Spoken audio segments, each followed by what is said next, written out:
हैदराबाद शहरों और अतराफ में गरज चमक के साथ मूसलाधार बारिश शुरू होती ही तारीखी शहर पानी में डूब गया है। हम बात करेंगे डॉन न्यूज़ के रिपोर्टर राशिद शेख से। राशिद, अब पानी की क्या सूरत हाल देख रहे हैं आप सड़कों पर, और इंतजामिया की जानिब से क्या इक़दाम किए गए हैं?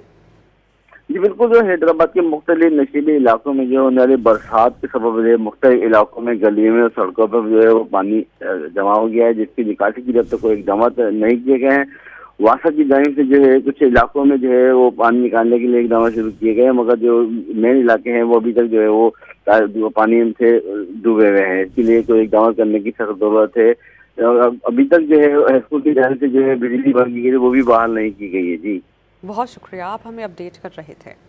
हैदराबाद शहरों और अतराफ में गरज चमक के साथ मूसलाधार बारिश शुरू होती ही तारीखी शहर पानी में डूब गया है। हम बात करेंगे डॉन न्यूज़ के रिपोर्टर राशिद शेख से। राशिद, अब पानी की क्या सूरत हाल देख रहे हैं आप सड़कों पर, और इंतजामिया की जानिब से क्या इक़दाम किए गए हैं? जी बिल्कुल, जो हैदराबाद के मुख्तलिफ नशीले इलाकों में जो होने वाली बरसात के सबब जो मुख्तलिफ इलाकों में गलियों में और सड़कों पर जो है वो पानी जमा हो गया है, जिसकी निकासी की जब तक कोई इकदाम नहीं किए गए हैं। वासा की जानिब से जो है कुछ इलाकों में जो है वो पानी निकालने के लिए इकदाम शुरू किए गए हैं, मगर जो मेन इलाके हैं वो अभी तक जो है वो पानी से डूबे हुए हैं। इसके लिए कोई इकदाम करने की सख्त जरूरत है। और अभी तक जो है हैस्को की जानिब से जो है बिजली बंद की गई है, वो भी बहाल नहीं की गई है। जी बहुत शुक्रिया, आप हमें अपडेट कर रहे थे।